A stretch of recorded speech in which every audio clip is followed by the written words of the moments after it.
So karon no kay mag shifta og kuan piso nga basilan og sampin kay Sir Jared Tambor sa Sugbong Kugon, Misamis Oriental. So kani siya amo na siyang gi-prepare no. Basilan og sampin giusa na namo para iusa pud namo sila sulod sa karton. So kani tanan mga piso kani para ni sa Sugbong Kugon kay Sir Jared kay Sir Jared Tambor.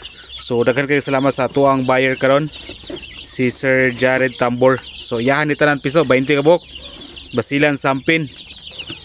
Okay, so i-try na tong biyahe karon maski Holy Week karon naagyapon tay buyer, walay katapusan ning ato ang mga buyer karon sa basilan ug sampin.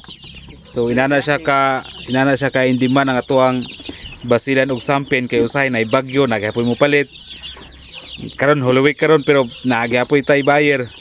So gapakita lang gini nga ang atuang basilan ug atong sampin grabe gid siya ka indiman, grabe siya ka halinon sa karon nga panahon nilabay pa mga tuig daghan jud nangita sa tuig inani mga manok. So kaniyo 20 kabok sa Sugbong Kugon, Misamis Oriental. So ato daw picturean sindihan na tong picture katong atong buyer kay nangayo to sa picture daggo na gid kay ni. Okay, so isulod na tong karton ni tad.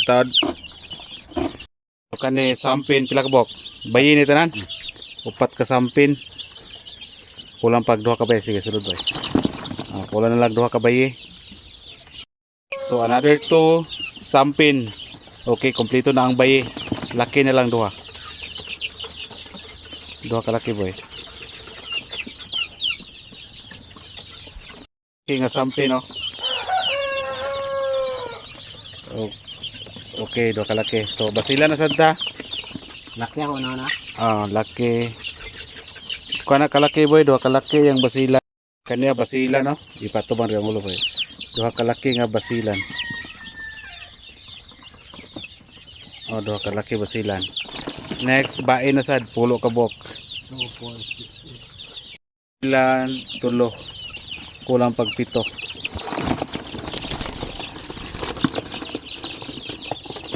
Ilan kaunom na ni no. Kaunom kulang na lag 4. Another 2 basilan. Okay.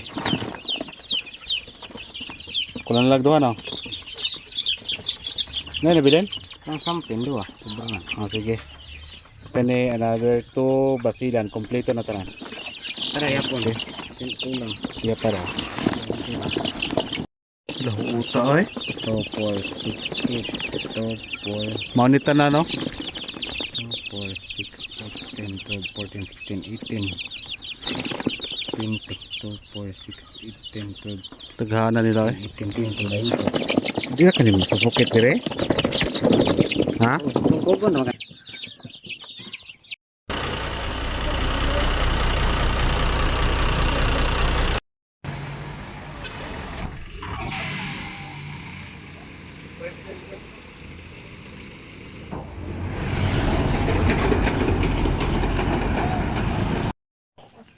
So dura ang atuang basilan no. Igamit na nato atong basilan, mga pure basilan na siya. So sa pila ka oras no nag-contact na sa tuwa katong taga Sugbong Kugon si Jared Tambor. Sa ingon siya na daw tada niya ang atuang gipadala nga basilan. So hangtod day karon no ang atuang basilan hindi man gihapon siya pareho sa sampin sa napoy ni contact sa kuha actually nga estudyante nga ni order siya og 750 ka 2 weeks old nga basilan. So daghan kayo, so ana ko di na ko makaya. Siguro mga kuan lang siguro mga ikatulo siguro ka deliver siguro makuha na to ang 750 ka mga basilan nga mga piso. Ang purpose nila di ay kay himuon gihapon nila nga thesis project ang katong gi-order nila nga 750 ka buok nga piso ambot lang ug makaya ba nato. So sa mga kuan din na siya sa mga College of Agriculture siya no. So daghang salamat sa estudyante nga ni-contact sa tuwa, si Ma'am Rosemary Fernandez ang nag-contact sa tuwa para mag-order siya og basilan sa tuwa. Kaso lang kailangan nila og permit. Okay lang ato lang kuha og permit atong manukan para maka-ship po ta bisan asa ba. Okay, so mo na yung mga basilan nato napauban dito sa likod.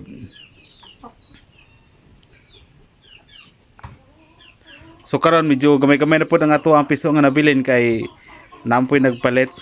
So hindi man jud ang atong basilan sa giingon ako ganiha nga bisan Holy Week, mahal na araw ba, nagyapoy ni palit sa tuang manukan. Nakinumdum ko tong last month siguro to na ibagyo, maski bagyo. Niani gapon ko sa ako ang manukan kay nagapoy ni palit.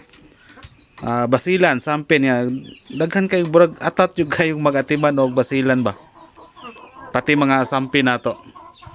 Okay dra. So 1:7 ni dire ang atuang kuan. So kung kabalo pa lang ko sa una no nga inana day ka kusog ang atuang sampin atong basilan katong pag start na to dire. May pa day no nagkuha tag dako nga incubator, nagdaghan ang atuang mga RTL nga gipalit nga basilan. Pero mao lagi ang atong una-una usay di mapuggan nato kay makaingon magutag basin og dili pa lang mahurot kahalin atong mga piso nya wala tay kapalit og feeds nin dako gid kayog problema. So kung kabalo pa lang ko sa in advance ba nga inani day kadaghang order sa atong basilan sampin unta katong pag-start ato na tatong gidaghan. So karon ang order hapit na mo nila kuhaan sa mga estudyante pila na lang kabulan. So ulahi kumbaga ulahi na kay ang atuang mga preparation ba. So katong tatong pag-start na to dire. So ato pa mong gitan-awon sa dagan sa atong manok kan nabay mo palit o wala kay basig grabe na kadagan atong manok. Nya kuan wala dito yung palit na asa naman tag ikakuha og ikapalit og feeds nga dili man punta kwartahan. Kini atong kwarta igo-igo sad kini atong manok kan simi backyard na budbe ni. Pila lang kabuok ni sila di ba? Ni daghan-daghan lang po ni mga pila ka mga tuig inana ba. So ayo kini liwat ni nga sunoy. So hulat-hulat lang ta ni.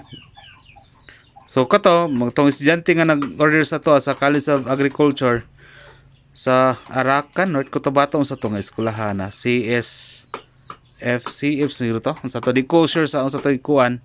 Basta sa College of Agriculture nga eskwelahan. Katong sa USTP Claveria sampin to ila. Pero dili na nila need og kanang mga kuan ba mga permit. Karon nga bag-o nga daghan 750 kinahanglan na nila og mga permit ang atuang basilan.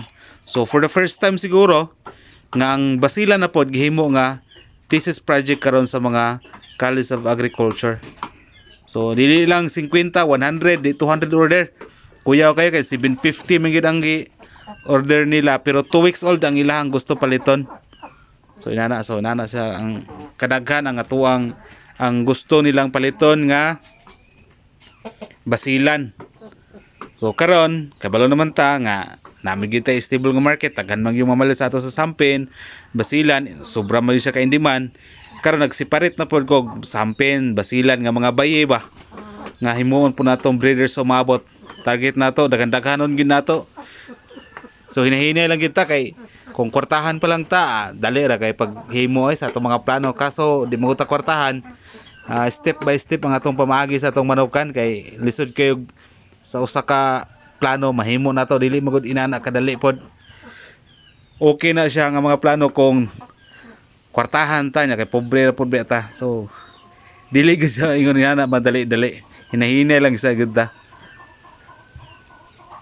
So abang-abangan lang ninyo ang atuang kuan kanang mag-deliver ta og kanang mga basilan para sa thesis project para sa mga estudyante sa Arakan, North Cotabato. Kita iyahang gi-contact kay kita magid pod ang naapoy mga basilan. So inana.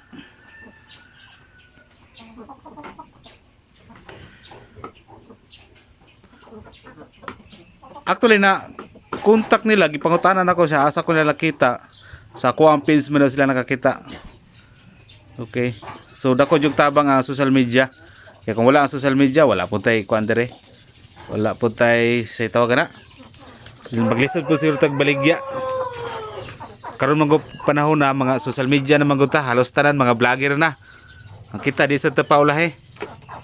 Ano ito mga basilan? Napa sa likod ang ato ang mga basilan. Tanawon daw nato be. Asa na ba galumlum na nga sampin? I-continuous lang nato ni atong video din na nato putlo ni kay. Tragi pang putol na ako mga kahoy tungod kay ang mga dahon sa mangga. Bugnaw mo ta siya pero brog makadaot siya sa ato ang atop. Na diha oh. Dire, naputay mga basilan dire og daghan pa. Dara ato mga basilan. Oh. Dara po daw katong bag-o na to nga palit. So mao na ato mga basilan. I hope no na mahatag na to sa mga estudyante para sa ilang thesis project ang kining basilan nga 2 weeks old. So karon adlaw na po in order sa tuwa taga Sugbong Kugon kaniya gi-deliver na to. So na kuan pod. So bisag mahal na araw way gipili ang buyer palit gihapon. So daghan kayo salamat sa ato ang buyer karong adlaw sa pagpalit sa ato ang mga piso nga basilan ug sampin.